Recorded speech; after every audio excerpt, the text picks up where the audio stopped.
All right, guys. So we begin with economic, business, and commercial laws today. Today, specifically, we're going to talk about what's there in the subject.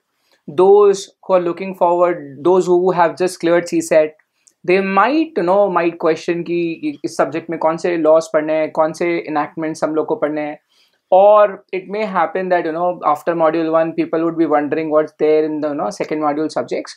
So fundamentally today's session we will be talking about what is there in the subject, how the parts are divided, what is the level of expertise or the level of knowledge required as per the ICSI module, and of course eventually we will talk about what's there in part A, which are the chapters, which are the legislations, which are the rules which we will have to take care of. Then in part B, what are the topics that we have to take care of. Then again in part C, what are the different enactments that we have to study. So I hope you have understood that today's session would cover one. There are 3 parts in this subject. All the 3 parts we will be covering. The weightage we will be covering. The level of knowledge which is expected by ICSI we will be covering. That's one. Secondly, what is there in each of the subject? कौन से parts में क्या क्या हम लोग पढ़ेंगे और उसका एग्जाम में पेपर पैटर्न कैसा होगा. So we will also take care of the paper pattern. So secondly first thing the parts, secondly the paper pattern, and third part of the video will be covering each of the topics in very briefly you will see, because in SEBI I was just talking about the subject and the video went on for 190 minutes, so 2 hour 10 minutes. So most of the students whosoever watched it completely, they were very happy. The response was fantastic. But many of my past students, those who have already studied the subject, they were of the opinion that sir, subject thoda video thoda chota banao. So I have tried to be cover this particular. I've tried that. I try to keep it a little short so that you can just take a overview and eventually we can get started. So let's get started. आ जाओ. So सबसे पहले यार, how many parts are there in this subject? There are 3 parts. यार देखो, सबसे बड़ा फायदा है इकोनॉमिक, बिजनेस, कमर्शियल लॉस का कि यहाँ 3 पार्ट्स हैं. मतलब आईसीएसआई ने स्पेसिफिकली बता के रखा है कि कौन से पोर्शन में से कितने मार्क्स का पूछने वाले हैं वो लोग. From the students point of view, this is one of the best things that can happen, because you can specifically understand कि कौन से चीज को कितना पढ़ना और कितनी लेवल से पढ़ना. क्योंकि आईसीएसआई ने बहुत क्लियरली इन द मॉड्यूल और in the syllabus, the paper pattern, जब ये न्यू सिलेबस आया था, ICSI had mentioned very clearly कि उनको तुमसे एक्सपर्टीज की कहाँ जरूरत कहाँ है, कहाँ आईसीएसआई इज ओके कि तुम्हें अगर कोई चीज का वर्किंग नॉलेज भी आ जाएगा, ICSI is okay with that. So let's get started. In the part A, the part A of this particular subject is about foreign exchange management and non-banking financial companies, yeah, NBFCs. Now NBFCs are also covered in module 1, but in the part B of this portion, in the second module, यहाँ पर NBFCs में एक NBFC जो extra covered है वो है peer to peer lending platforms. आपने क्रेड का नाम सुना होगा. अभी क्रेड तो कुछ और काम करती है, but eventually they have the plans for P2P platform. So part A में you have foreign exchange management rules, then foreign exchange management act, the allied regulations related to the foreign exchange management, then one more act which is there is FCRA. तो इस portion में part A का जो portion है, not dragging it too long, part A का जो portion है, ये पार्ट ए के पोर्शन में आप लोग फॉरेन एक्सचेंज मैनेजमेंट और थोड़ा एनबीएफसीज और आरबीआई के बारे में पढ़ने वाले हो. फर्दर ये जो पार्ट है वो कितने का है? ये पार्ट ए जो है ये 40 मार्क्स का पोर्शन है. ये पार्ट ए में से 40 मार्क का शॉर्ट क्वेश्चंस आने ही वाला है एग्जाम में. क्वेश्चन 1, क्वेश्चन 2, 2 क्वेश्चंस 20-20 मार्क के इसमें होते हैं. सेकंड वाले क्वेश्चन में इसमें हमको मिलती है चॉइस. पेपर पैटर्न मैंने बहुत डिटेल में भी आपको बताना है, लेकिन fundamentally in part A you have regulations, you have to understand about the foreign exchange management and NBFCs and eventually the regulator which is RBI.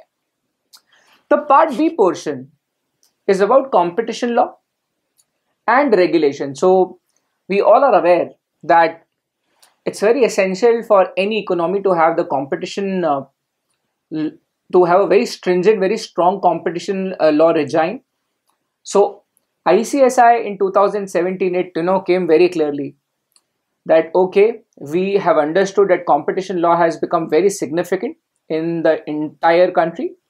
So ICSI specifically told us we want our students to study this particular part, only one small law which is of course very relevant for 25 marks. So this is only one law. This is only one enactment which you have to study, and it comes in exam for 25 marks. Further, in the part C, you have business laws or commercial laws. Now, what has happened is, earlier the subject used to be economic and business laws. Now, when the course changed 2017, they shuffled few subjects, they shuffled few chapters, and they are now calling it as economic, business and commercial laws. But good thing which has happened is, now the ICSI has specifically mentioned which are the chapters, which are the laws which you will have to study for the part C portion. So in part C, the part C is going to be of 35 marks, and in that 35 mark portion, ICSI has specifically provided which are the laws which a student will have to study. So in part C, which is there for 35 marks, you will have to study 11 different enactments, 11 different कानून आपको पढ़ने होंगे, जो कि मोटा मोटा 4 बड़े बड़े एरियाज को, अलग अलग कमर्शियल लेजिस्लेशंस को या अलग अलग बिजनेस के एरिनास को कवर करने वाला है.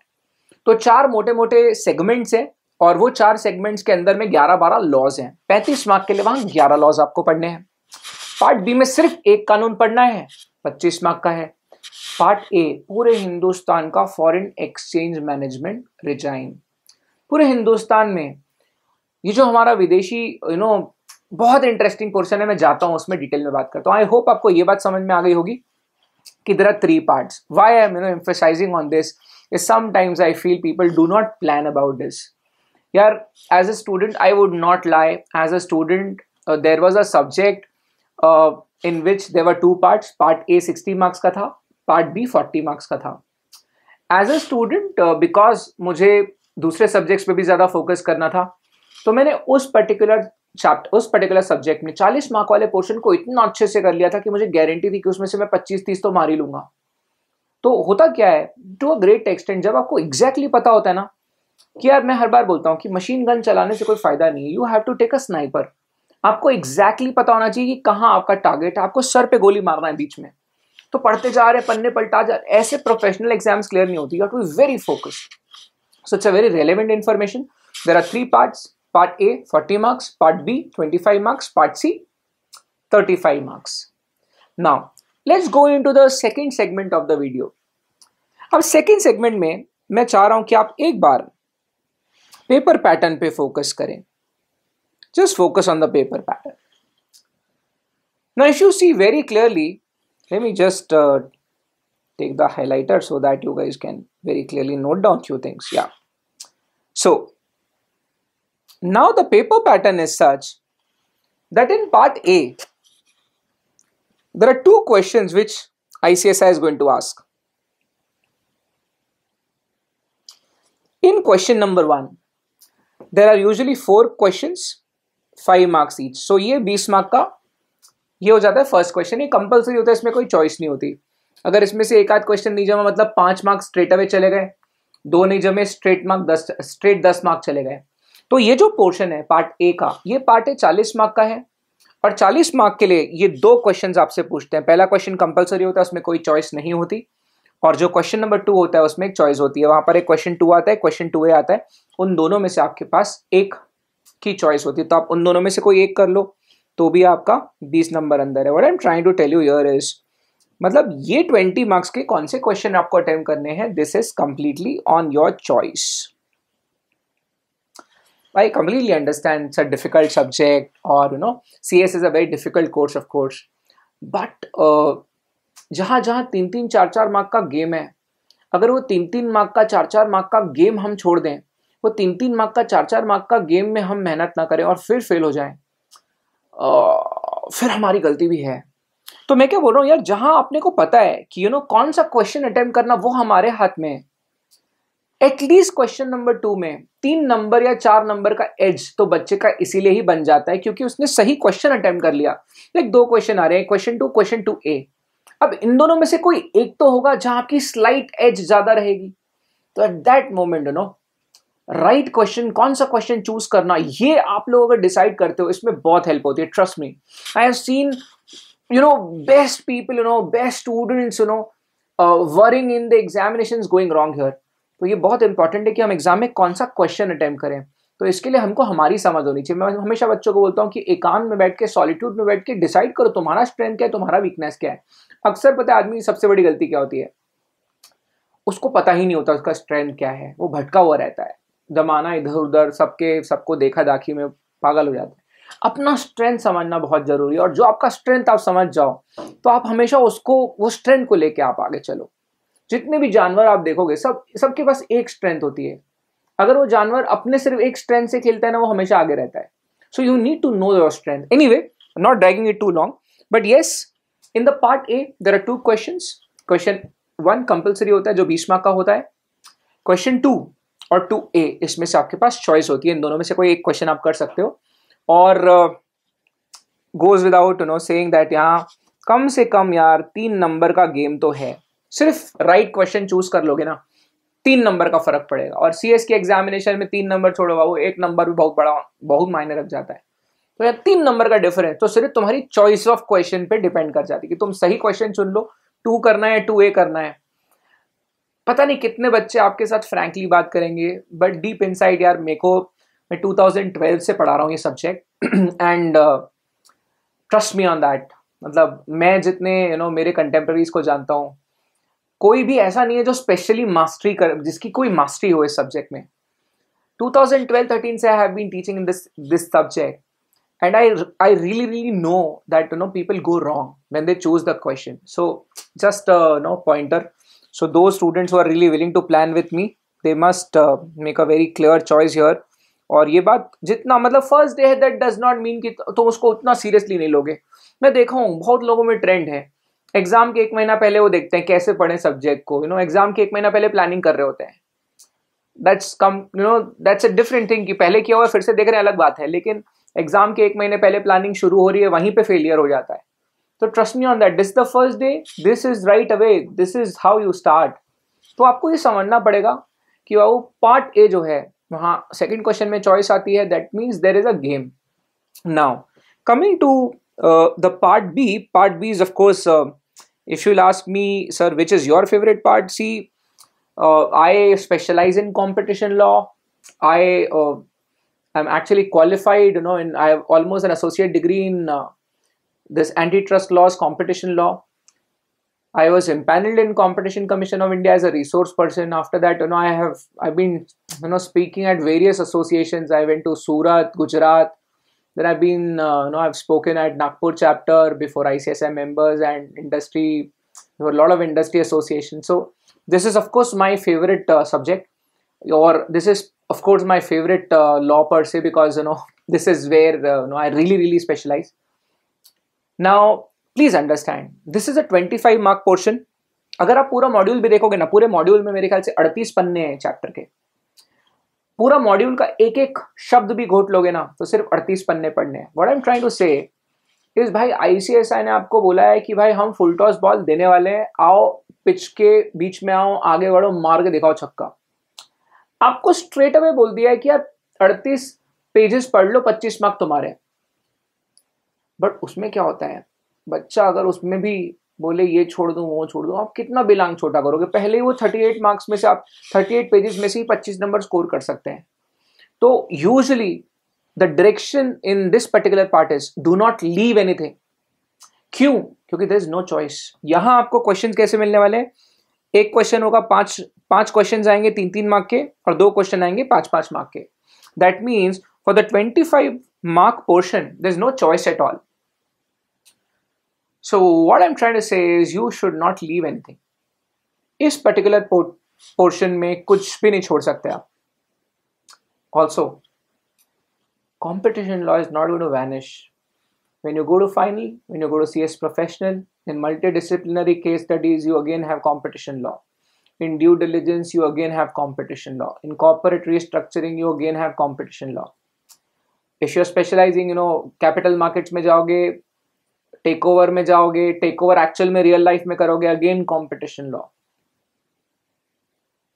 What I'm trying to say is, competition law में जो regulator है, Competition Commission of India, वो 20 साल बाद बिल्कुल सेबी जैसा होने वाला है.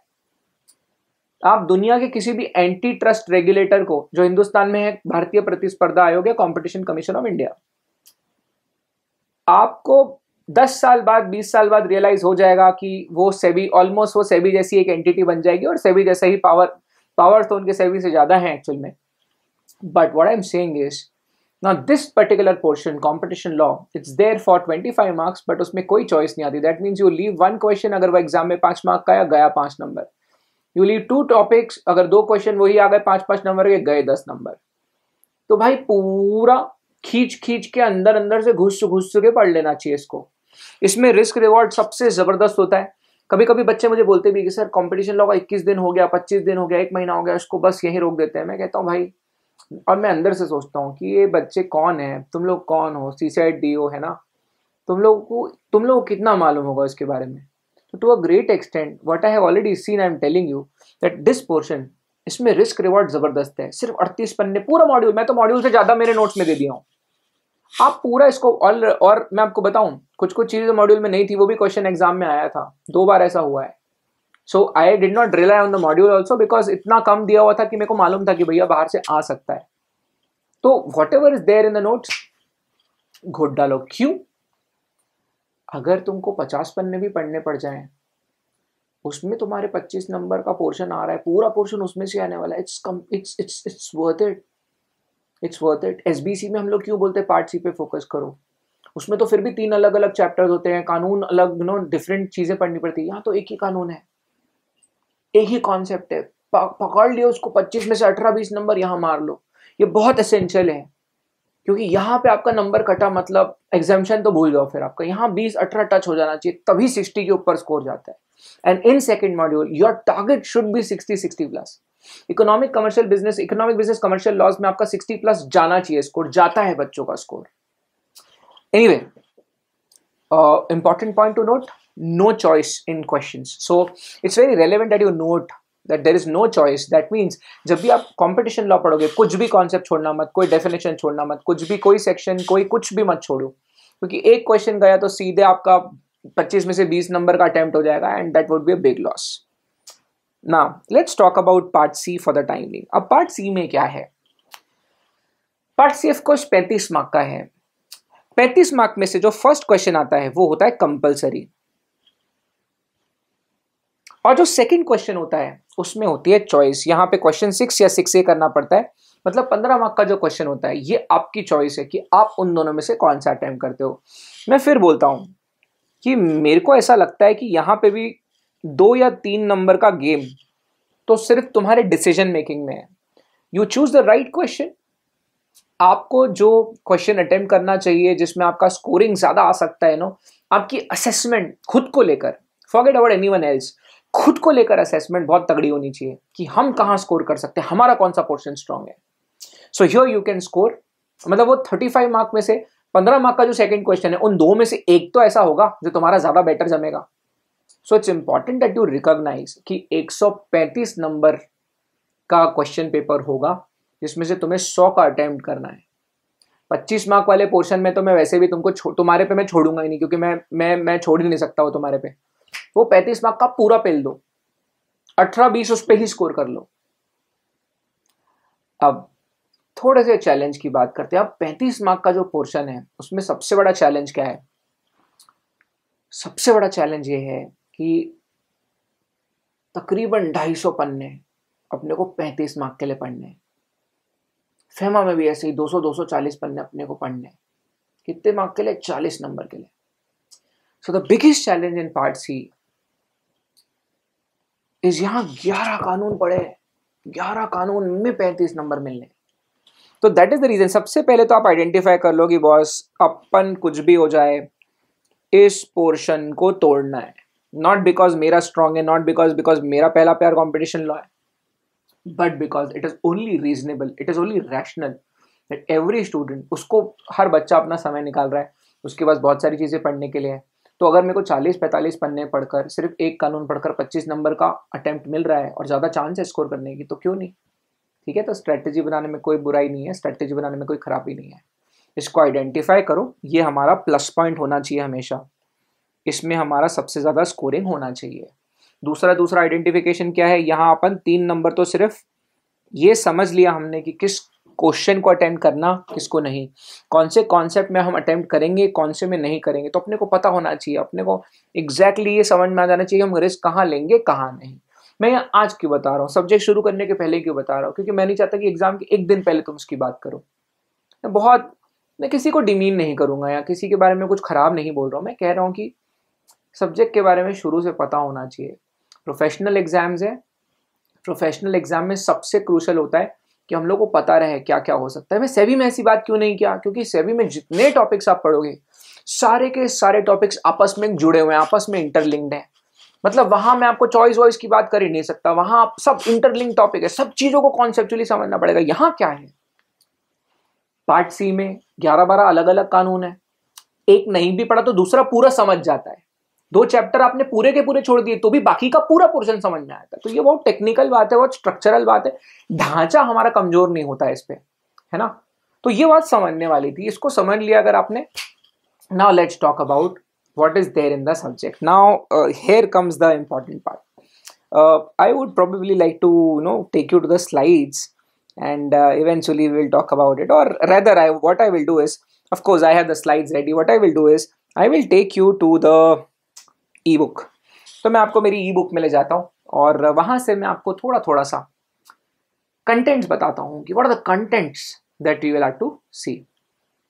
So of course, as the name itself says, you can clearly see foreign exchange management and NBFCs.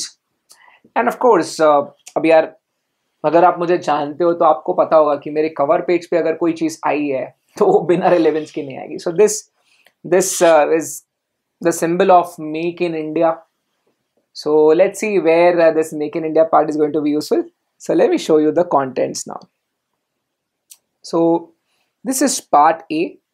So let's focus on the contents. Now सबसे पहले the first thing that we will be focusing on will be RBI Act. पूरे हिंदुस्तान में banking sector को regulate करने वाली body reserve bank of India. पूरे हिंदुस्तान की सभी बैंक्स, सभी एनबीएफसीज को लागू होने वाले कानून RBI act, banking regulation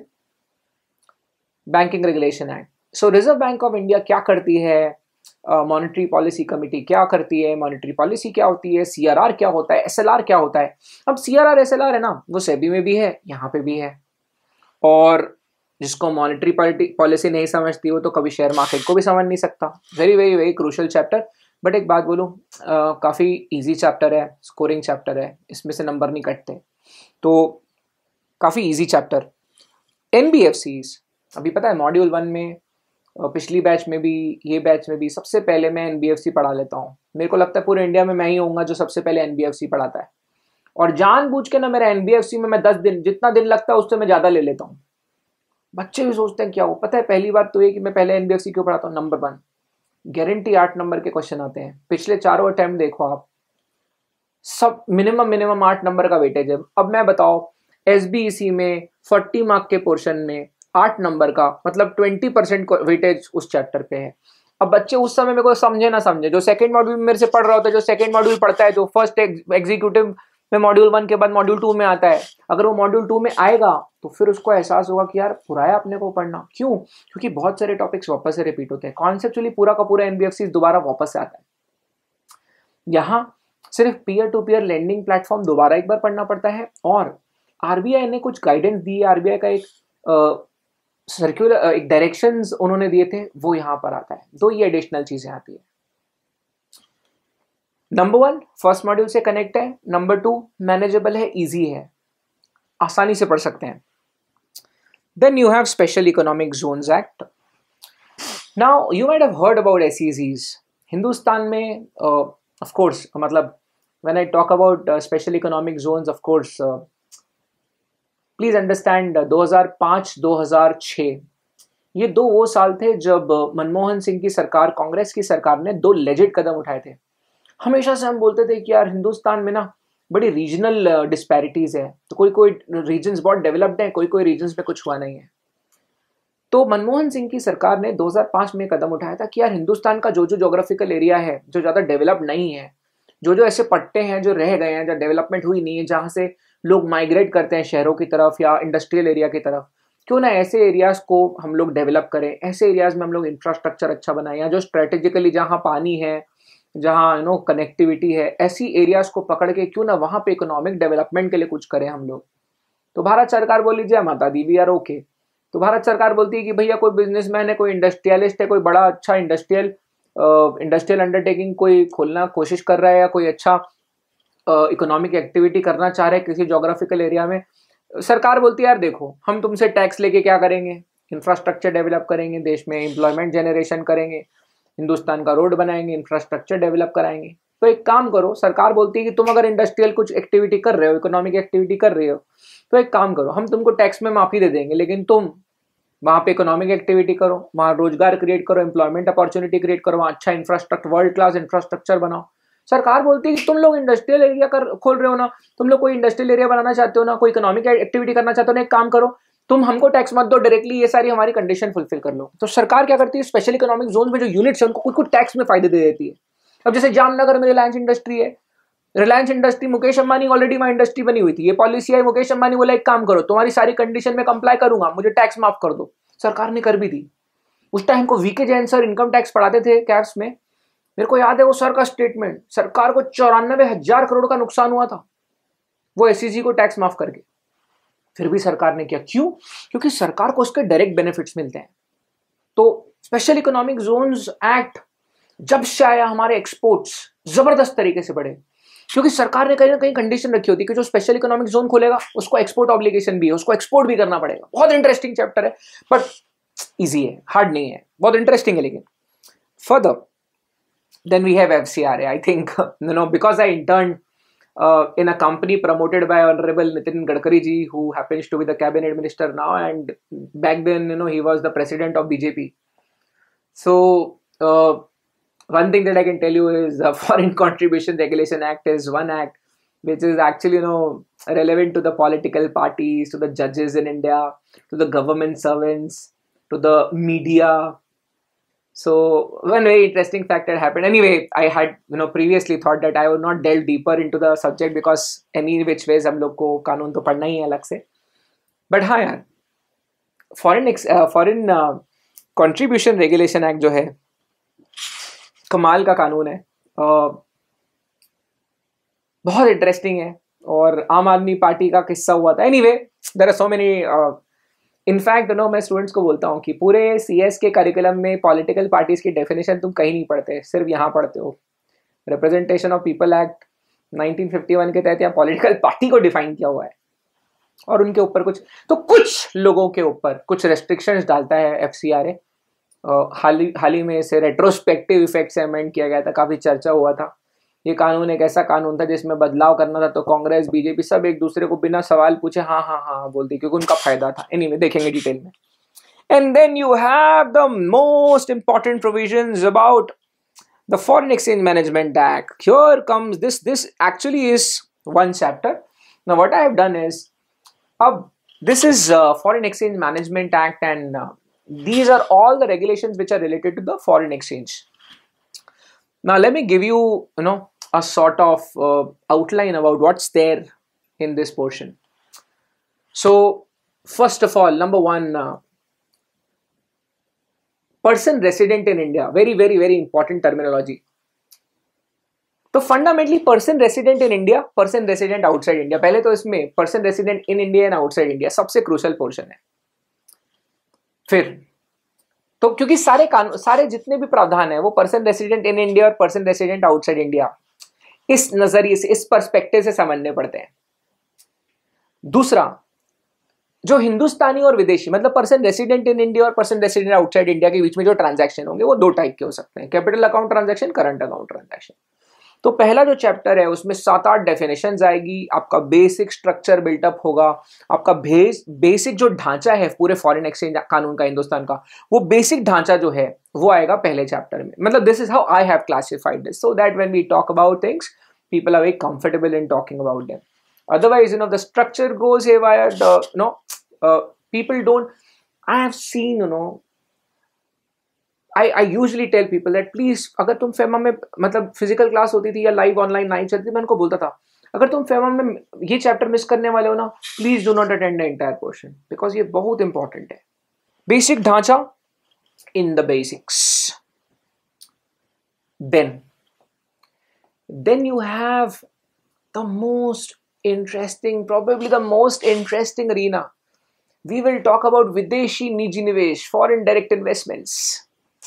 Now, why is Mukesh Ambani and Amazon fighting? Nagpur की एक एसोसिएशन है, ऑल इंडिया ट्रेडर्स की एक एसोसिएशन है काइट. फ्लिपकार्ट, वॉलमार्ट, अमेजॉन क्यों इनके खिलाफ चले जाती है? तो विदेशी कंपनी हिंदुस्तान में निवेश कर सकती है कि नहीं कर सकती है? मॉल खोल सकती है कि नहीं खोल सकती है? चाइना हिंदुस्तान में निवेश कर सकता है कि नहीं कर सकता है? विदेशी कंपनी बैंक में पैसा लगा सकती है कि नहीं लगा सकती? Everything and anything that is related to विदेशी निजी निवेश और foreign direct investment covered in FDI rules. Recently, there are a lot of changes, and trust me, there's a lot of fight going on. The only reason Mukesh Ambani or any Indian player will have an edge in the online, the e-commerce entities like Amazon and Myntra, if some Indian opens it up, if any Indian, for example, Mukesh Ambani is entering to retail space, the sort of advantage that an Indian party or the person resident in India is going to have is humongous. Because सारे foreign direct investment की जो policy है वो anti outsiders है, already anti outsiders है. तो इसमें हम लोग स्टार्टअप्स में विदेश से कितना पैसा आ सकता है, single brand retail like Zara और H&M और Louis Vuitton, any for that matter Apple, any single brand retail कितना पैसा आ सकता है कितना नहीं, डिसाइडेड कर. देन ये हो गई बात विदेश से हिंदुस्तान में. आज the day I am recording, Tesla has incorporated a company in ROC Bengaluru. So Tesla 8 जनवरी को शायद वो कंपनी रजिस्ट्रेशन हुआ है, and they have already they're coming to India. That's a great news for us. So ये तो हमने बात की विदेशी कंपनियां हिंदुस्तान में पैसा लगाना चाहेगी तो क्या होगा. In ODI, overseas direct investments, we will talk about what if the Indian party is willing to invest outside India? What if I am willing to incorporate a company in UK? और for that matter Switzerland, और for that matter in any Latin American country. अगर आज मैं इन्फोसिस हूँ और मुझे मालूम है कि नॉर्थ अमेरिका से मेरा बहुत अच्छा काम आता है, नॉर्थ अमेरिका से मेरे को क्लाइंटेल मिलता है, इन्फोसिस के भी रेवेन्यू 65% रेवेन्यू डॉलर रेवेन्यू है, या बहुत सारा रेवेन्यू उनका यूरोप से आता है. तो अब Infosys Indian company directly operate करती नहीं है, वो लोग वहाँ पर सब्सिडियरीज खोलते हैं. TCS ने वहाँ सब्सिडरीज खोल रखी है, इन्फोसिस ने वहाँ सब्सिडरीज खोल रखी है. तो बहुत सारी हिंदुस्तानी कंपनियां हैं जो विदेश में भी, जैसे भारतीय एयरटेल है, भारतीय एयरटेल ने ज़ाइन टेलीकॉम खरीद के रखा हुआ है अफ्रीका में, साउथ अफ्रीका में और बांग्लादेश में. So what if Indian entity has to incorporate entity outside India और have to make investments outside India, what will happen in that case? Covered in ODI. Then further we have liberalized remittance scheme. Now suppose you and your boyfriend, you or your girlfriend, or you, your wife, your husband, you guys are planning honeymoon trip. आप महाबलेश्वर तो जाने का fashion अभी चला गया है जी. आप अगर मॉरिशियस सोच रहे हो या मालदीव सोच रहे हो, या आजकल जो I am not very fond of going to honeymoon, not honeymoon, I am sorry, I am not very fond of travelling at this moment, because abhi at this moment I've decided for some years I'll be still be working, and once I'll retire I'll only travel. Any which ways, different ideology I've got. What I'm trying to say is, अगर आप और आपकी wife या आप और आपके husband अगर आप फॉर दैट मैटर यूरोप जाते हो या फिर कोई दूसरे कंट्री में जाते हो, तो व्हाट हैपेंस इज यार, इंडियन पार्टी विदेश में निवेश, इंडियन कंपनीज, इंडियन कॉर्पोरेट्स विदेश में निवेश करे तो अलग रेगुलेशन है ना. RBI का परमिशन कई बार लेना पड़ेगा, बहुत सारे तामझाम होंगे, बहुत सारी रिपोर्टिंग होगी. बट अभी ट्रैवलिंग तो हर कोई कर रहा होता है, या छोटे मोटे ट्रांजैक्शन. सपोज मेरी बच्ची अगर यूरोप में पढ़ रही है, या किसी का बच्चा अगर ऑस्ट्रेलिया में पढ़ रहा है, मेरा बेस्ट फ्रेंड ऑस्ट्रेलिया में पढ़ रहा है, तो या अभी वो जॉब कर रहा है वहाँ पे, तो अगर आपका कोई बाहर जाता है, कोई एम्प्लॉयमेंट के लिए जाता है, कोई एजुकेशन के लिए जाता है, तो जो इंडिविजुअल्स हैं, मेरे और आपके जैसे individuals, there are certain transactions which have been allowed. तो एक स्कीम रिजर्व बैंक लेकर आई थी, लिबरलाइज रेमिटेंस स्कीम की, उसके तहत कुछ कुछ ट्रांजैक्शंस जो हैं वो अलाउ कर दिए, क्योंकि आरबीआई 125 करोड़ लोगों की वो छोटे छोटे ट्रांजैक्शन की रिक्वेस्ट कहाँ हैंडल करेगी, है ना। तो to a great extent there are certain transactions which have been allowed under the liberalized remittance scheme only for individuals, not for corporates. So that we study here. Further, then you have BOLO, PO. So what if the foreign entity or the person resident outside India is willing to come and open the branch office in India or the licensing office in India or the project office in India? तो विदेशी entities Hindustan में अगर कोई branch office खोलना चाहे, licensing office खोलना चाहे, तो क्या रेगुलेशंस हैं?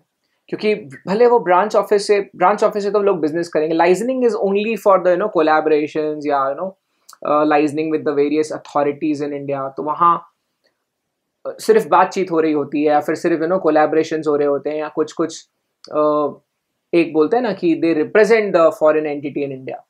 तो ये जो ऑफिसेज हैं, अगर ये विदेशी कंपनियां हिंदुस्तान में खोलना चाहती है, उसके लिए क्या नियम होंगे?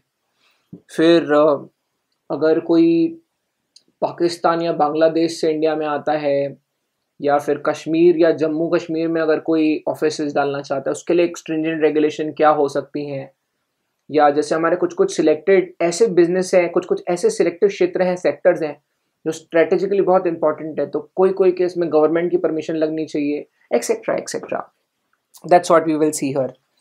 Further reporting requirements. Suppose Indian company है, विदेशी को शेयर इशू करती है, या अभी एलेक्सिस हॉस्पिटल है, यहाँ मेरे घर से 1 किलोमीटर में एलेक्सिस हॉस्पिटल है, हमारा एक मित्र है सतीश थारवानी, वहाँ पे CS है। अब मैं कोई बात बताऊँ, अब 1000 करोड़ रुपए शायद वहाँ दुबई का पैसा लगा हुआ है, वो हॉस्पिटल में बहुत पैसा विदेश का लगा हुआ है। तो आज एलेक्सिस हॉस्पिटल ने 1000 करोड़ रुपए का कर्जा लिया अपनी पेरेंट कंपनी से। अगर विदेशी 1000 करोड़ रुपए हिंदुस्तान में आए हुए हैं, तो हमने लोन लिया है ना। लोन के लिए एक टर्म है एक्सटर्नल कमर्शियल बोरोइंग, उसमें भी अमेंडमेंट आई है अभी। अब हम लोन लिए हैं विदेश से, आरबीआई बोलती है ठीक है, ये फेमा कानून जो है ना एक लिबरलाइज्ड रिजाइम है, मैं और वीडियोस में आऊंगा तो मैं उसको भी डिस्क्राइब करूंगा। तो एक लिबरलाइज्ड रिजाइम है, हम थोड़ा सॉफ्ट कानून बनाए हैं। पहले जो कानून था वो फेरा था, फॉरेन एक्सचेंज रेगुलेशन एक्ट, उसमें बहुत स्ट्रिंजेंट थे हम लोग। तो ये 1991 1993 के बाद का जो कानून है थोड़ा सॉफ्ट और लिबरल कानून है। हम चाहते हैं कि यार अब इंटरनेशनल इकोनॉमी के साथ हिंदुस्तान भी तालमेल बनाए, हम एक आइसोलेटेड इकोनॉमी बना के नहीं चलना चाहते। तो हम लोग क्या किए, हम लोग बोले ले लो लोन, विदेश से लोन लेना है लो, विदेश से पैसा आ रहा है उसको शेयर इशू करना है करो, बता तो दो। तो रिपोर्टिंग रिक्वायरमेंट्स क्या होगी, FCGPR क्या होगा, या हम ECB1 फॉर्म ECB2 ऐसे कुछ फॉर्म्स हम लोग देखेंगे, और कितने कितने दिन में कौन सा फॉर्म भरना पड़ेगा, या अलग अलग टाइप की सिक्योरिटीज होती है उसको इशू किया तो आरबीआई के साथ कोई फॉर्म भरना पड़ेगा क्या, अगर हाँ तो कितने दिन में भरना पड़ेगा, etcetera etcetera. That's there in the reporting requirements. Now further you have the Indian party is willing to purchase immovable property outside India। अब जैसे I very fondly remember जब CS खत्म हो जाता है, प्रोफेशनल आपकी इंटर्नशिप हो जाती है, तो एक ट्रेनिंग होती है MSOP में। तो हम लोग MSOP कर रहे थे, और जब हम लोग MSOP कर रहे थे तो जो हमारा फर्स्ट सेशन था वो हुआ था फॉरेन एक्सचेंज मैनेजमेंट कानून पे। अब हुआ क्या, अब उसमें कोई सवाल जवाब कर नहीं रहा था, बिकॉज फर्स्ट डे तो सब लोग आपस में थोड़ा चिल करने की मूड में थे, क्योंकि 42 बंदे बंदी पूरे इंडिया से जो CS की सारी एग्जाम दे चुके हैं, इंटर्नशिप पूरी कंप्लीट कर चुके हैं, अब वो आए हैं फाइनल 15 दिन रेसिडेंशियल ट्रेनिंग है बॉम्बे में ही, CBD बेलापुर में जो हमारा रिसर्च CCGRT है, ICSI का जो रिसर्च सेंटर है वहाँ पे ही रेसिडेंशियल होता है 15-18 दिन का। और सब एंजॉय करने के लिए भी आते हैं ना, क्योंकि you almost done, you have worked hard, you worked your back side of, तो सब लोग वहाँ मिले। तो I remember it was a first session. The first session was on foreign exchange. So of course I was, I think, sitting on the last bench. I had a friend, I think, from Nagpur. One of my friend Isha had also qualified. तो मैं, Isha Bhatia, we were there, and हम कुछ लोग थे जो मतलब वो तो बहुत एक्टिव ही थी, बट मैं थोड़ा चिल मारने के मूड में था। मैंने कहा यार ठीक है, बिकॉज उसके पहले मेरा बहुत रिग्रेस हो गया था शेड्यूल। तो एवरीबडी वॉज ऑल राइट, हमको सबको लग रहा था कि ठीक है सर पढ़ा दो चले जाओ, thank you. This lady, this lady from Mangalore, there was one lady from Mangalore, Natasha Saldana. So she kept on asking questions. So, when we met on dinner, I said, Natasha, I can read your face. You have your boyfriend or your fiancé outside India. तो she got crazy कि यार ऐसे कैसे बोलती, Rahul how can you say that. मैंने कहा of course I read faces, क्योंकि of course astrology में तो मैं हूँ, लेकिन फेस रीडिंग का मैंने बोल दिया उसे। तो बोलती बता बता बता और बता और बता। मैंने आई did not answer anything else. After 2-3 days she just clutched me and she said कि Rahul you are telling me ये सस्पेंस मत बना तू। तो मैंने कहा यार पहले सेशन में तूने 50 बार पूछा कि बाहर प्रॉपर्टी कैसे लेते हैं, दुबई में घर लेना होगा तो कैसे लेंगे, मेरे फादर को किसी को अगर इंडिया के बाहर गिफ्ट देना होगा तो कैसे देंगे। तो मेरे भाई अगर तुम भी लेजिट सोचो, तुम्हारा भी अगर ऐसा कोई सीन बना, तुम्हारी शादी अगर इंडिया के बाहर हो रही है तो तुम्हारा भाई बहन इंडिया के बाहर सेटल हो रहे हैं, अगर तुमको हिंदुस्तान के पैसे से विदेश में प्रॉपर्टी लेनी है या उसके पैसे से इंडिया में प्रॉपर्टी लेनी है, सवाल तो आएंगे ना मन में, आएंगे ना। एंड सी जैसा जो सोचता है वैसा होता भी है। तो इवेंचुअली आई थिंक उसकी जॉब की फर्स्ट मंथ में she went to Oman, because she was working in a company जिसमें 50% जो हिस्सेदारी थी वो ओमान की गवर्नमेंट की थी, किंग की थी ओमान के। तो she said first month she was staying there in the 7-star 11-star hotel in Oman and the king was the host there. So imagine the sort of things which might have happened. तो ना बहुत अच्छा interesting सा किस्सा होता है। तो this is the question. So this is a very interesting part. I think foreign exchange management act जो है काफ़ी इंटरेस्टिंग पोर्शन है, काफ़ी मज़ेदार पोर्शन है, provided you have some interest. कोई बच्चों को ना मेंटल ब्लॉक्स बहुत होती है। अब जैसे हम लोग बचपन में ना फॉरेन के कॉइन्स वगैरह कलेक्ट करते थे, हमारा शौक होता था ये, या हमारे कोई फैमिली में से कोई इंडिया के बाहर जाता था तो हम लोग उसको करेंसी एक्सचेंज करवाते थे कि मैं उसको 100 का नोट दूंगा, वो मेरे को डॉलर दे दे। तो हमको बड़ा शौक होता था या इंडिया के कोई एंशियंट सिक्के कलेक्ट करना, कलेक्टेबल्स। तो हम लोगों को भी डर नहीं लगा डॉलर को देख के, यूरो को देख के, आप अलग अलग करेंसीज को देख के। तो आप बस इसको मेंटल ब्लॉक मत आने दीजिएगा। चैप्टर इंटरेस्टिंग है। और वैसे भी मेरे बहुत स्टूडेंट्स हैं अभी, जैसे मैं आई कैन अब जैसे गिरीश करके एक था, ही इज इन लंदन, वो लंदन चले गया। मेरी एक कजिन होती थी जो मेरे से पढ़ी भी है, वो भी यूके गई थी पढ़ने। अभी she is teaching in Jindal law school. Then there was one student Tapasya, she went to UK. मेरा कजिन है वो इंडिया के बाहर चले गया। मेरी कजिन्स की कुछ फैमिलीज आउटसाइड इंडिया ही हैं। तो it's a very normal thing. आप लोग भी इंडिया के बाहर सोच रहे हो तो इट्स एब्सोल्युटली कूल। तो इसको एक नॉर्मल ट्रांजैक्शन रखो। अब मेरे को एक बार एक स्टूडेंट बोलता है, मैंने कहा तेरे को फेमा में डर क्यों लगता है? बोलता है सर मैं अमरावती के आगे गया नहीं, आप एम्स्टरडेम का बात करते हो। तो मैंने कहा यार that does not mean that you can not study this. So it's an interesting portion. It's just that the way we will do it, that will define कि आप कैसे आगे जाते हो. This is the portion. So I hope it made sense. So anyway, so this is the part which is there. ये सारे questions आएंगे इसमें.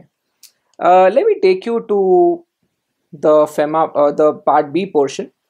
I have purposely chosen not to open the slides today. The slides are far more interesting. The slides contain far more उसमें बहुत सारी detailing भी है। But let me just let me not go there, because मेरे को फिर वो मैं भावुक हो जाता हूँ। जैसे कॉम्पिटिशन लॉ खुला तो I think I have made a video already in YouTube and basically there were 3 videos. We have not posted 2 of them, we posted only 1, but I went भावुक देयर। तो मेरे को कॉम्पिटिशन लॉ का basic बोला था 5 minute का कोई video बनाना। 5 minute की जगह मैंने 3 घंटा रिकॉर्ड किया। And trust me, one shot था, you won't believe it was one shot recording or nothing. I had no presentation in my hand, nothing. अभी मैंने competition law 6 महीना इंडियन मर्चेंट चेंबर में, हम बॉम्बे जाते थे, मैं यहाँ क्लास पढ़ा रहा होता था। सैटरडेज को, फ्राइडे सैटरडे संडे को मुझे जाना पड़ रहा होता था। 6 महीने इतना एग्जॉस्टिव ट्रैवलिंग हुई and what not, I met best people from the industry. तो कॉम्पिटिशन लॉ मेरा इतना भयंकर स्ट्रॉन्ग है, मैं स्लाइड में जाऊँगा ऐसे ही खत्म हो जाओगे आप। तो मैं स्लाइड में नहीं जाता, मैं आपको बता देता हूँ उसमें है क्या। नाउ पहली बात तो ये, the competition law is, see I am telling you आप कॉम्पिटिशन कमीशन ऑफ इंडिया का एक बार ऑफिस देख लोगे ना दिल्ली में, when I used to go there, I have been there twice thrice. पहले तो यार वर्ल्ड बैंक की बिल्डिंग में उनका ऑफिस था, अभी तो जो उन्होंने बनाया है इतना सेक्सी ऑफिस है, मतलब इतना सेक्सी प्रेमाइसेस है उसका।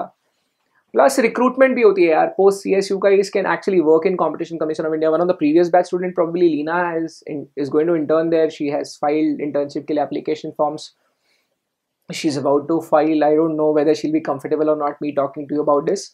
But anyway, it's nothing to hide about it. Anyway, what I'm saying is, अगर हम competition law की बात करें, US, EU, that is Europe, UK, Singapore, Malaysia, Australia, Canada, Brazil, पूरे वर्ल्ड में जब भी आप कंपटीशन लॉ की बात करते हो, पूरे वर्ल्ड में कंपटीशन लॉ में फंडामेंटली 3 या 4 फोकस एरियाज हैं. सेक्शन नंबर बदल सकते हैं या ईयू में हम उसको आर्टिकल्स बोलते हैं, but fundamentally in any part of the world, the basic concept of the basic economics, the basic concept of this competition law, the regime is almost similar. Of course, US, UK, US and Europe, EU, they are evolved jurisdictions, and India, we have to admit that competition law हम लोग बहुत late Hindustan में evolve हुआ है, but thankfully Competition Commission of India has been brilliant. And everybody says that CC has done a great job. What I'm saying is this 25 mark portion, अगर आपको internationally भी career के बारे में सोचना है, कंपटीशन लॉ में आप सोच सकते हो. पूरे वर्ल्ड में सब जगह कानून ऑलमोस्ट सेम है. मैं पागल हो गया, मैं इतने 50 कानून पढ़ता हूँ, मैंने क्यों कंपटीशन लॉ में इतना टाइम स्पेंड किया. आज भी अगर मुझे कोई इन्विटेशन आती है, यूजुअली मैं इंदौर गया, इंदौर में मैंने जाके मेंबर्स के सामने या MSOP के स्टूडेंट्स के सामने बात की, I was deliberating on a subject, तो मैं कंपटीशन लॉ पे बोल रहा था. क्यों पता है? क्योंकि थोड़ा सा out of the box subject है. एक तो कंपनी लॉ सबको समझता है. Once you qualify as a company secretary, everybody knows companies act, everybody is aware about the rules, everybody is aware about what is written in secretary standards. तो तुम कहाँ आउटबीट करोगे, तुम उनको आउटप्ले कैसे करोगे? सो दैट सिक्योरिटी से भी तो मेरा ऑलरेडी स्ट्रॉन्ग था. I chose competition law because मुझे मालूम था going forward in the listed companies, in the dominant entities, जितनी बड़े बड़े दिग्गज एंटरप्राइजेज है, वहां इस कानून का बहुत बड़ा रोल है. क्योंकि डोमिनेंट एंटिटीज जो बड़ी एंटरप्राइजेज हैं, अक्सर उन कंपनीज को इनके कंप्लायंस का ज्यादा ध्यान रखना पड़ता है. मैंने सोचा यार वैसे भी काम करना है तो बड़ा करो, नहीं तो करना ही क्या. तो बहुत ही इंटरेस्टिंग कानून. These are some of the sections, though I have noted a lot of sections here. Trust me, the core focus areas, section 3, 4, 5, 6, that's it. But yes, हम लोग पढ़ने वाले हैं ये सारे sections. So what I've done is in the page 1 of the notes only, I have very clearly told you कि कौन से कानून है. The regular notes आप देख सकते हो. इसमें भी regular notes जहाँ खत्म होंगे, regular notes खत्म होते साथ हम लोग यहाँ question answers भी मैंने आपको दे दिए हैं. What I have done is just a second. Yeah, what I've done is once this 25 mark portion is over, इसी के साथ इसके question answers दिए हुए हैं, इसी के साथ इसके question answer पढ़ लो, खेल खत्म कर लो. So this 25 mark portion only focuses on what part? Only competition law, only antitrust law, only the things which are related to competition law. If you want my advice, 25 mark के portion को फोड़ दो. वैसे भी तुम मेरे से पढ़ रहे हो, देखो मैं अपने बारे में क्या ही बोलूँ, but I am fucking brilliant in competition act. मुझे मालूम है कि मेरा कॉम्पिटिशन एक्ट कितना स्ट्रांग है, because I usually have prepared my entire जितना मैंने इसके लिए प्रिपरेशन किया, अक्सर मैंने मेंबर्स के सामने इसके बारे में बोला हुआ है. तो when I am speaking usually it is 55 साल के भी लोग मेरे सामने बैठे हुए होते हैं और इंडस्ट्री के लोग भी बैठे होते हैं. जैसे नागपुर में विदर्भ इंडस्ट्री एसोसिएशन है, Vidarbha management association, I am sorry. तो I have spoken there before the industry stake holders.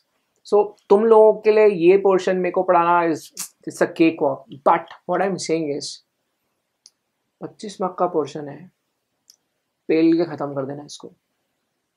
25 mark के लिए भी और फाइनल के 3-4 सब्जेक्ट के लिए भी. और अगर इंटरेस्ट आ गया, इसमें आप करियर बना सकते हो. Up to 33 years deputy director की डायरेक्ट रिक्रूटमेंट होती है. cci.gov.in पे जाओ, करियर पोर्शन में जाओ, you will find all the details. कोई मैथमेटिक्स नहीं है, कुछ नहीं, सिर्फ आपका लॉ स्ट्रांग है, आप CS बन जाते हो, LLB बन जाते हो तो भी अच्छा है, LLB के बेसिस पे भी हो सकता है, CS के बेसिस पे भी. डायरेक्ट रिक्रूटमेंट है, ऐसे होता है वहाँ पे. वो मैथमेटिक्स नहीं आता, अक्सर मैथमेटिक्स में मेंटल ब्लॉक फरासना. तो that's the reason I usually say कि इस पे फोकस करो आप. ठीक है. So this is there in the 25 mark competition law portion. Purposely I'm not getting into the slide because go back, if you're watching this on YouTube, go back, see the previous competition law video. I absolutely will go bizarre. अगर आप मुझे बोलोगे कि 3 घंटे में, मतलब I can speak about competition law for 6 months also, and एक भी स्लाइड में खोलता हूँ तो I won't be able to justify in this time. I will make sure कि 1-1.5 घंटे में हमारा ये एटलीस्ट बेसिक ओवरव्यू में आपको दे पाऊँ. So pardon me for not going to the detail today. Any which ways let's talk about the part C. तो अब पार्ट सी के बारे में बात करते हैं हम लोग. सो पार्ट सी में क्या है? पार्ट सी के लिए मैं आपको एक ब्रॉड ओवरव्यू के लिए मैंने आपके लिए कुछ चार्ट बनाया हुआ है. यहाँ पे आ जाओ. Let me show you the part C portion. Now look at the part C portion. Now look at the part C portion. In part C, fundamentally, just focus here on the screen for a minute, please. Now, सबसे पहले तो आपको कुछ कानून ऐसे हैं जो आप पढ़ोगे consumer protection से related. There are certain laws which you are going to study specifically for consumers. So there are 3 laws which are related to consumers. Usually ये 3 कानून जो हैं मैं कंपटीशन लॉ के बाद तुरंत ये पढ़ा लेता हूँ. क्यों? क्योंकि कंपटीशन लॉ थोड़ा थोड़ा कंज्यूमर्स के बारे में भी बात करता है. तो जैसे ही हमारा पार्ट भी कंप्लीट होगा, सबसे पहले हमारा फोकस होगा कंज्यूमर लॉस पे, जहां हम 3 कानूनों की बात करेंगे. 1, एसेंशियल कमोडिटीज एक्ट 1955, जो अभी बहुत सुर्खियों में है क्योंकि फार्म लॉज जो बन रहे हैं नए वाले, एसेंशियल कमोडिटीज एक्ट का ही खेला हो रहा है सब. तो एसेंशियल कमोडिटीज एक्ट 1955 उस वक्त का कानून है जब हिंदुस्तान में एसेंशियल कमोडिटीज के लिए भी लोग वंचित हो जाते थे.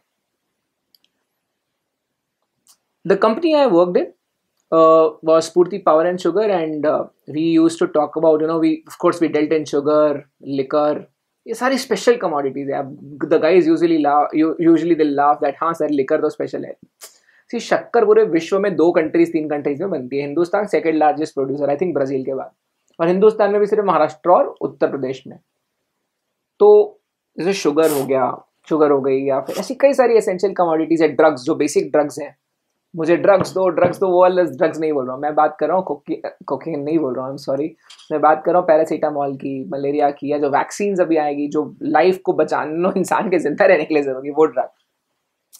ये सारी बातें हम लोग करेंगे essential commodities act 1955. I think 5 judgements which we will specifically see, east west north south. So again I have to stop myself, क्योंकि मैं अगर एक में जाऊंगा तो आप यू विल गो क्रेजी. तो एसेंशियल कमोडिटीज एक्ट जो है ये बड़ा इंटरेस्टिंग कानून. Again I really like it. Then we have legal metrology act. Now what is legal metrology? Basically जो the branch of knowledge which is related with weights and measures. आप जितने भी package goods देखते हो ना, वो package goods के पीछे कुछ इंफॉर्मेशन स्पेसिफिकली मेंशन होती है. वो जो इंफॉर्मेशन पीछे मेंशन होती है वो होती है लीगल मेट्रोलॉजी रूल्स 2011 के रूल 6 के तहत. लीगल मेट्रोलॉजी एक्ट फंडामेंटली ये जो वेइंग इंस्ट्रूमेंट्स होते हैं, मेजरिंग इंस्ट्रूमेंट्स होते हैं, अब चाहे वो पेट्रोल पंप की मशीन, वेंडिंग मशीन हो, या इंटरनेट स्पीड आप लोग चेक कर रहे होते हो, या फिर मतलब इंटरनेट स्पीड का तो थोड़ा अलग हो जाता है किस्सा, लेकिन पेट्रोल पंप की जो मशीन है वो हो, या हॉस्पिटल में जो बहुत सारी मशीन्स होती है जो अलग अलग मेजरमेंट्स देती है, या फिर अगर आप पार्ले जी का बिस्किट मैन्युफैक्चर जहाँ होता होगा वो फैक्ट्री में जाओगे, तो जब आप वो फैक्ट्री को देखोगे उसमें जो मिक्सिंग मशीन होती है जिसमें पार्ले जी के इंग्रेडिएंट मिक्स हो रहे होते हैं, वो भी मेजरिंग इंस्ट्रूमेंट है. वो भी एक मेजरिंग इंस्ट्रूमेंट है जहाँ अलग अलग इंग्रेडिएंट्स मिक्स होने वाले हैं. तो पार्ले जी जो है वो एक पैकेज कमोडिटी बनाने वाली कंपनी है. हिंदुस्तान यूनिलीवर साबुन बनाती है, उनको बहुत सारे टेस्ट करने पड़ते हैं लेबोरेटरी में. कोई जैसे आप कोई वो डिओड्रेंट रहता है, या फिर वो लाल हिट, काला हिट, रैकेट बैंकिस्टर जो बनाती है, क्यों लिखा होता है उसके पीछे कि इन्फ्लेमेबल है, आग लग सकती है. तो ये सारी चीजें लीगल मेट्रोलॉजी एक्ट में कवर होती है. आपने नायक पिक्चर देखी होगी, तो नायक पिक्चर में वो एक राशन की दुकान में जाता है और वो बोलता है ये क्या है, तो परेशान बोलता है वर्ल्ड कप, क्योंकि वो नीचे से पूरा डोम शेप रहता है और वेट से टेम्परिंग की हुई होती है वेट से basically. So that's not actually allowed. So legal metrology act, in fact जब आप बड़े हो जाओगे सेक्रेटरियल ऑडिट्स के बारे में पढ़ोगे, तो सेक्रेटरियल ऑडिट अगर आप किसी भी एफएमसीजी कंपनी, कोई भी पैकेज कमोडिटी बनाने वाली कंपनी का ऑडिट करोगे, तो लीगल मेट्रोलॉजी एक्ट आपको देखना ही पड़ेगा उसमें. मैं इसलिए ज़्यादा जानकार हूँ या इस मामले में क्योंकि हमारी कंपनी पूर्ति की एक और ग्रुप कंपनी थी, शियान एग्रो, अनरिलेटेड थी, लेकिन हाँ थोड़ा थोड़ा प्रमोटर सेम होते थे, इसलिए हम लोगों को मालूम होता था। या पूर्ति सुपर बाजार भी चलते हैं तो उसमें जो शक्कर वगैरह पैक होती थी तो उसमें कानून लग जाता था, तो हमको वहां से आइडिया थोड़ी ज्यादा ही, रियल में सिर्फ पढ़ने से आइडिया नहीं आई थी, जो इंटर्नशिप हुई उसमें काफी हेल्प हुई। Anyway, the third one is of course consumer protection act. Consumer protection act 1986 का हुआ करता था, 19 में इसमें हो गई अमेंडमेंट, और हिंदुस्तान में अब कंज्यूमर प्रोटेक्शन के लिए एक पूरी नेशनल लेवल पे एक अथॉरिटी बना दी गई है, बिल्कुल कंपटीशन कमीशन ऑफ इंडिया की तरह। बाकी जो है, बाकी सारी चीजें सेम रही है, बट इंटरेस्टिंग है, इसमें से अक्सर एक केस लॉ पूछते हैं। सो दिस इज अबाउट कंज्यूमर्स। तो 3 कानून जो है वो कंज्यूमर से रिलेटेड हैं। Further the next big thing is we also check out, we also study the property related laws, the land laws, और laws which are related to the land, immovable property. So one is of course the principal law in the country which governs all the dealing in immovable property, which is Transfer of Property Act. Fondly people call it as TOPA. So Transfer of Property Act is there. Again very interesting. If I start talking about it, बहुत interesting है, मतलब मुझे बहुत मजा आती है उसको पढ़ने में मुझे बहुत मजा आती थी। उसमें केस होते थे अलग अलग, और जमीन से जुड़ा मामला है तो बच्चे आपको मालूम है कि हिंदुस्तान है और जमीन से जुड़ी कितनी जंग हम सुन चुके हैं। आधी पिक्चर है हिंदुस्तान की जो बॉलीवुड की थी वो इसी से रिलेटेड बनी थी, तो और सबसे ज़्यादा एफआईआर देश में जो होता है वो इमूवेबल प्रॉपर्टी से रिलेटेड होता है। ये आप जाना, पता नहीं, मैंने विजय मंत्री नाम का एक प्राइमरी का असेट मैनेजमेंट को लीड करने वाला फंड मैनेजर है, उसके मुंह से सुना था। तो we have transfer of property act and we have a very interesting law which came in 2015 which is RERA, real estate regulation act. India में बिल्डर्स ने कई समय से मनमानी की, कई समय से बिल्डर्स हिंदुस्तान में मनमानी करते रहे, कई समय से हिंदुस्तान में जो रियल एस्टेट क्षेत्र था उसको बहुत स्ट्रांगली कोई रेगुलेट नहीं किया। एक आम आदमी घर खरीदने जाता है उसको पता ही नहीं है सुपर बिल्टअप क्या होता है, बिल्टअप एरिया क्या होता है, सुपर बिल्टअप क्या होता है, कारपेट एरिया क्या होता है, आम आदमी को पता नहीं है। अब एक बात बताओ, एक पढ़ा लिखा नॉर्मल आदमी भी सर्च करते बैठता था, और बिल्डर लोग क्या करते थे, बिल्डर वो उनको जो ज्यादा सूट करेगा वो बता के बेचते थे। तो भैया अभी बन गया रियल एस्टेट कानून। इसकी भी जड़ें जो है वो कंपटीशन लॉ में छुपी हुई है। कंपटीशन कमीशन ऑफ इंडिया के एक ऑर्डर में इस कानून की जड़ें हैं। डीएलएफ का एक ऑर्डर आया था जिसकी वजह से कानून हिंदुस्तान में स्थापित हुआ। अब बिल्डरों के ऊपर, बिल्डर लोगों को स्पेसिफिकली कानून बनाना पड़ता है, और हर क्षेत्र में, हर स्टेट में एक RERA, real estate regulatory authority स्थापित की जाती है। सारे बिल्डर जो बड़ी फ्लैट स्कीम बनाएंगे, जो बड़ा टाउनशिप बनाएंगे, वो पहले खुद को रजिस्टर करवाएंगे। जो दलाल लोग हैं, जो ब्रोकर लोग हैं, जो कोई अपार्टमेंट वगैरह बिकवाएगा वो खुद को रजिस्टर करवाएगा। तो हिंदुस्तान में रियल एस्टेट क्षेत्र को रेगुलेट करने वाला जो पहला कानून है 2015 में आया।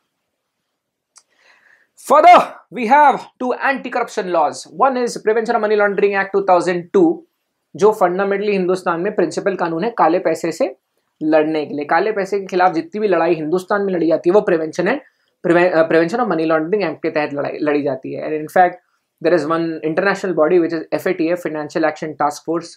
अगर आपको आतंकवादी संगठनों की फंडिंग कहाँ से आती है इसके बारे में पढ़ना है, मैं आपको एक साइट का नाम बताता हूँ, FATF, Financial Action Task Force, G7 countries ने स्थापित की थी। हिंदुस्तान 2010 में 34वां मेंबर बना था। बड़ी खराब बात है, अजमल कसाब का जो अटैक हो गया था उसके बाद हिंदुस्तान की आंखें खुली कि भैया आतंकवादी की मुहिम के खिलाफ हमको भी इंटरनेशनली हाथ मिलाना चाहिए लोगों से। और कई समय तक हिंदुस्तान में आतंकवादी संगठनों के खिलाफ लड़ने के लिए कोई स्ट्रॉन्ग कानून नहीं था, क्योंकि 2 पॉलिटिकल पार्टीज आपस में किसी चीज को लेकर लड़ रही थी। सर्च करिएगा मिलेगा आपको। एनीवे, तो हिंदुस्तान में ब्लैक मनी से रिलेटेड जो फंडामेंटल कानून है वो है prevention of money laundering act. Basically ऐसे धंधे जो अलाउड नहीं है उसमें से जो इनकम होती है आप उसको दिखा नहीं सकते। अब एक बात करो, आप ड्रग्स बेचोगे, आप कोकेन और गांजा बेचोगे तो क्या इनकम टैक्स में क्या दिखाओगे, इनकम फ्रॉम अदर सोर्सेस। ये तो धंधा ही अलाउड नहीं है हिंदुस्तान में। तो वो जो रिया चक्रवर्ती का जो ड्रग, मुझे अर्नब गोस्वामी, मुझे बड़ा वो याद आता है, ऊपर से वो विपुल गोयल की गिग के बाद मुझे ड्रग्स दो। तो हिंदुस्तान में अगर आप ड्रग्स बेच लेते हो तो drugs and psychotropic substances act के तहत बड़ा खतरनाक केस बनता है। तो what I am trying to say इस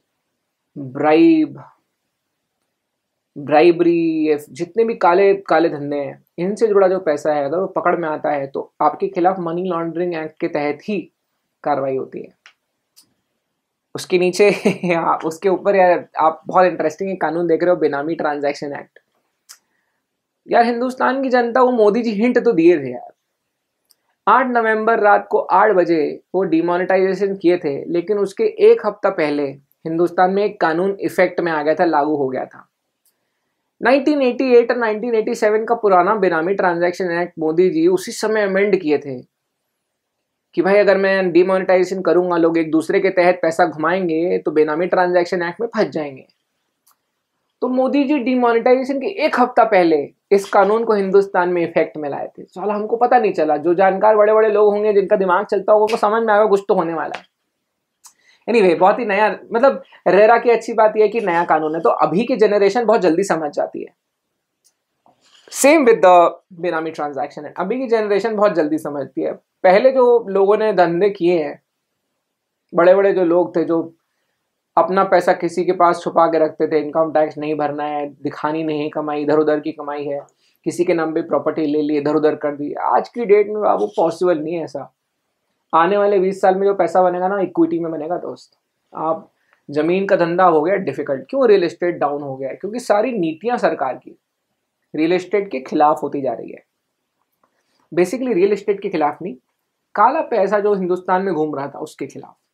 तो बेनामी ट्रांजैक्शन एक्ट में हम लोग यही चीज़ों से रिलेटेड बात करेंगे। बड़ा इंटरेस्टिंग वहाँ आएगा, बेनामीदार कौन होता है, बेनामी ट्रांजैक्शन क्या होता है, बेनामी प्रॉपर्टी क्या होती है। अगर आपने किसी और के नाम से प्रॉपर्टी खरीद, अपने पैसे लगाते हो, किसी और का नाम दिखाते हो, तो आपको क्या क्या पेनल्टी हो सकती है, आपकी प्रॉपर्टी से कैसे डील किया है। बड़ा इंटरेस्टिंग कानून। Further then comes the easier part, though I say it is an easier part, the only challenge here is, ये जो चौथा पोर्शन है भाई साहब, इसमें पूरा कॉन्ट्रैक्ट एक्ट, मतलब सीपीटी में जितना कॉन्ट्रैक्ट एक्ट पूरा 40 मार्क का है, सीए सीपीटी में या सीए फाउंडेशन बोलते हैं, पूरा आपको दिया हुआ है।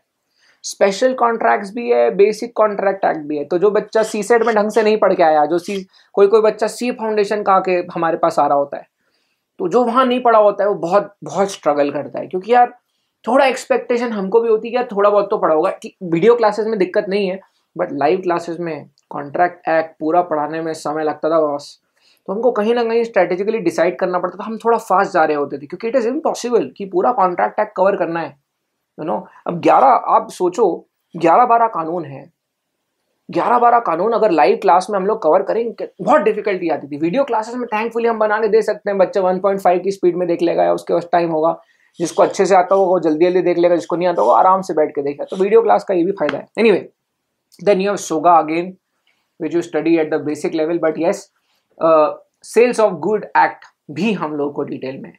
इसके अलावा नेगोशिएबल इंस्ट्रूमेंट एक्ट, ये भी अपन को कोर्स में है।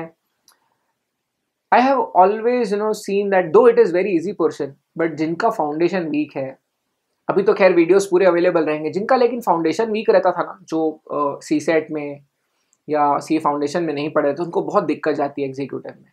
तो it use to be dicey in the live classes. Video classes में तो क्या है, मैं पूरे वीडियोस देख लूंगा, तो अगर आपका पहले से पढ़ा हुआ है तो बहुत बढ़िया, नहीं तो पूरे आप मेरे वीडियोस से कर सकते हो। बहुत ईजी पोर्शन है, but the challenge is time. Partnership act पूरा आपको कोर्स में है।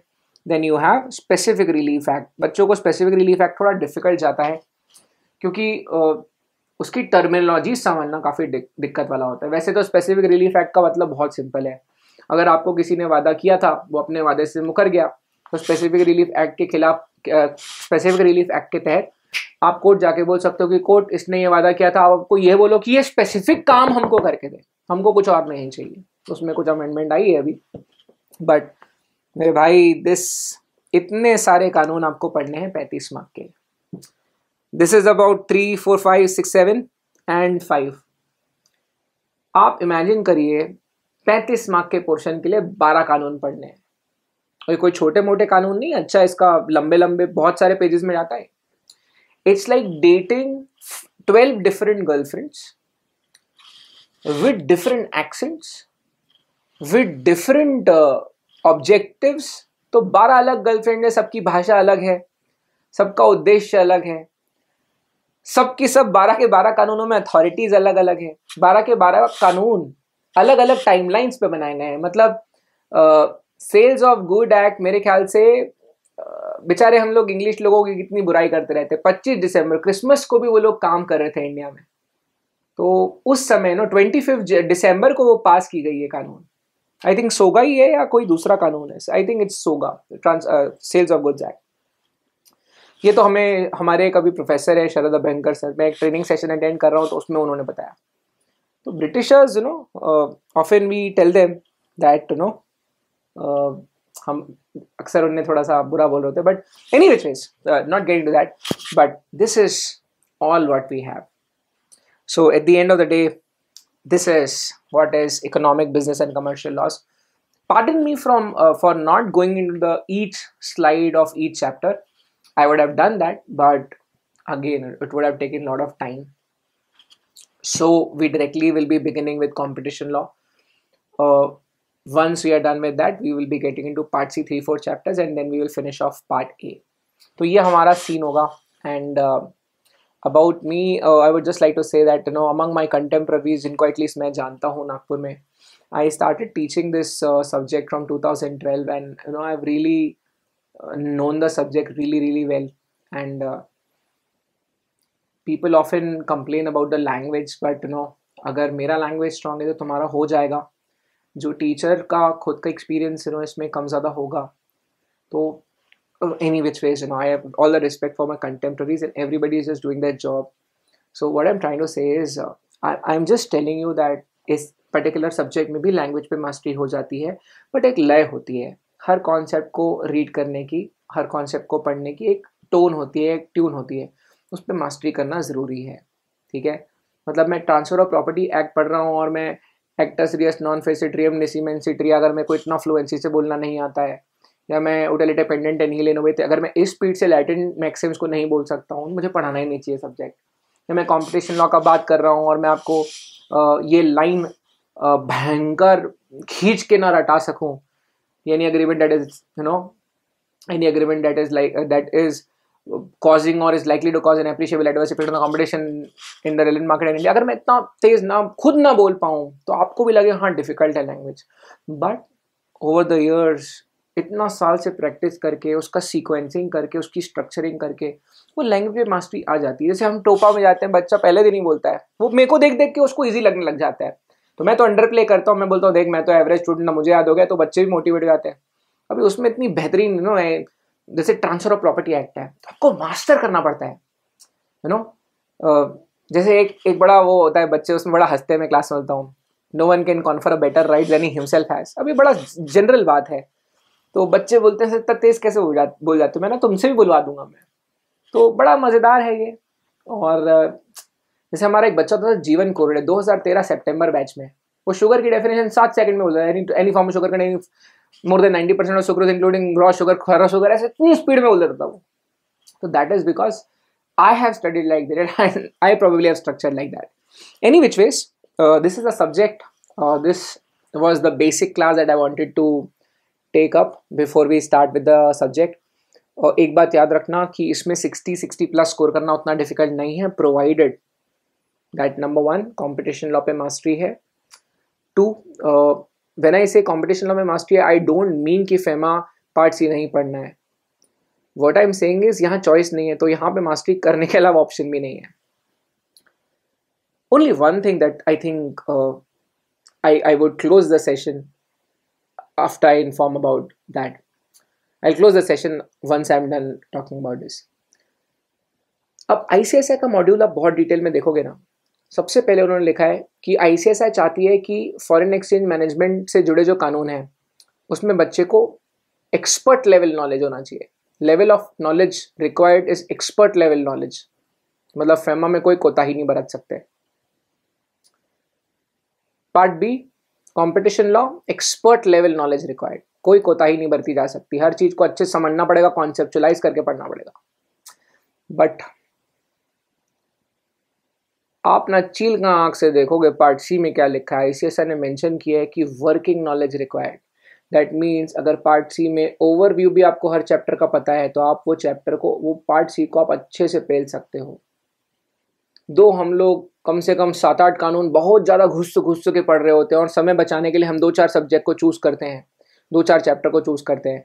But I am telling you part C, ICSI itself has said that they are expecting working knowledge from you. That means वहाँ जो questions आते हैं, आप पास पेपर्स देखोगे भी तो 5-6 क्वेश्चन तो ऊपर ऊपर से पूछते हैं कि summary of the act, highlight the main provisions of the act. तो आपको उस चैप्टर के बारे में आपने एक क्लास फंडामेंटल फर्स्ट क्लास भी अटेंड की होगी तो भी आपका आंसर बन जाएगा। सो that's there in economic, commercial and business laws. So fundamentally we will be talking about 12 business laws, 1 competition law or antitrust regime in India, and of course we will compare with US and EU, and then we will be talking about foreign exchange management, allied regulations, allied rules, some acts which are there along with foreign exchange management act. That is what, मतलब around 5-6 acts we are going to check out in part A, 12 कानून part सी में और 1 कानून part B में। सो मोटा मोटा तकरीबन हम 20 कानून यहाँ पढ़ने वाले हैं। Economic business and commercial laws में देर आर अराउंड 20 एक्ट्स, ठीक है। So I hope this helped because I was getting a lot of queries, a lot of questions about this particular chapter, this particular subject. The only reason I wanted to be this detailed is because the sort of queries I received.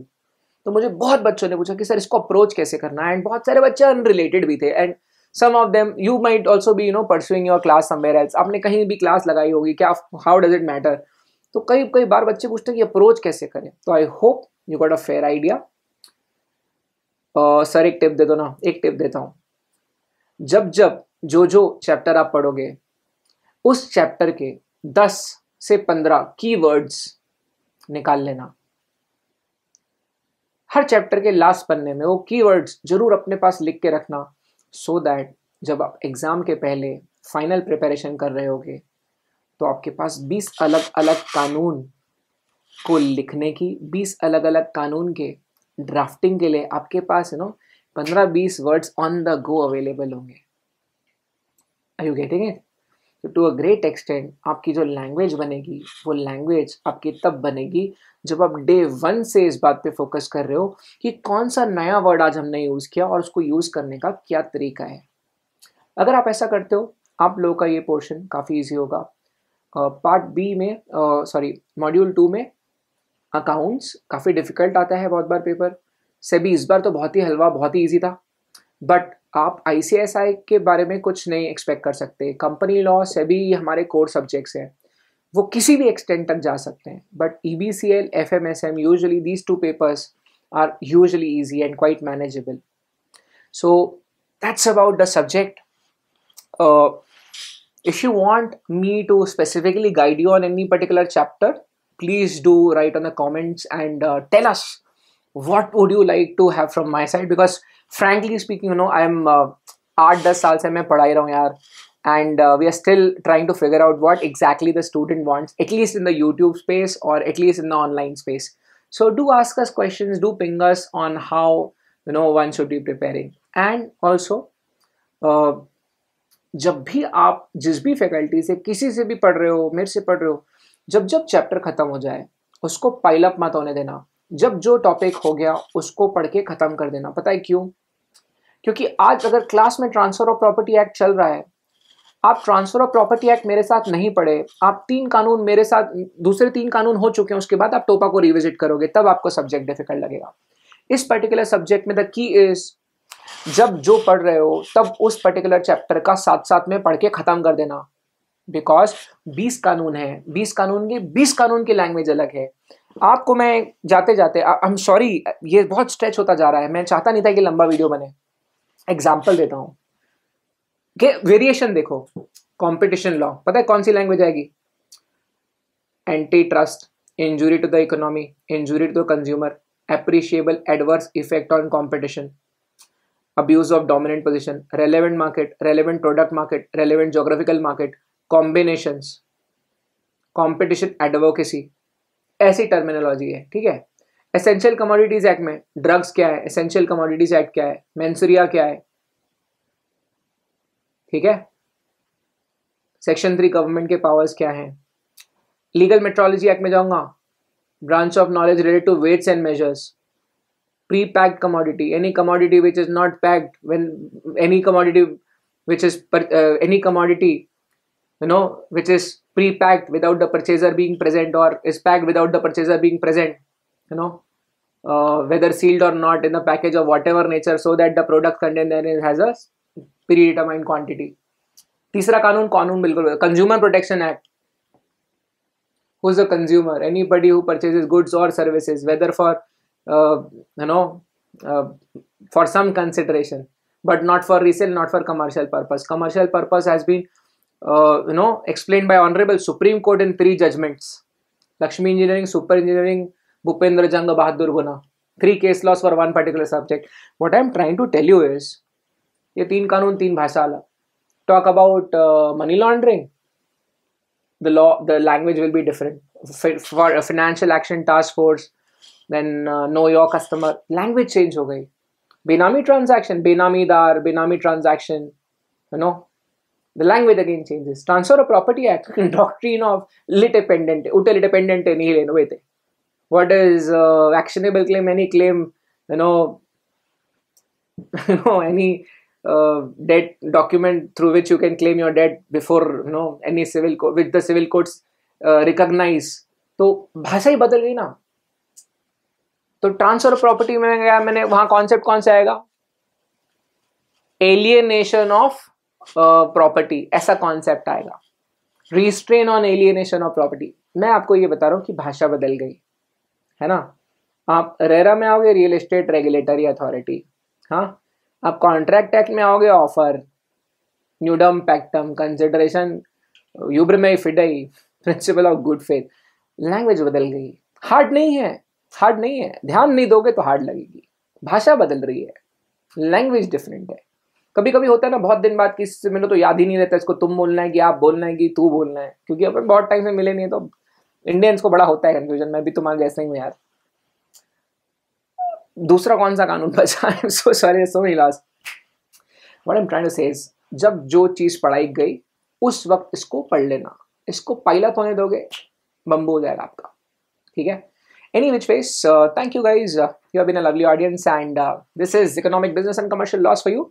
Trust me, you will get the best insight on the industry. I've spoken to so many associations. I would love to share my experiences there, and thank you.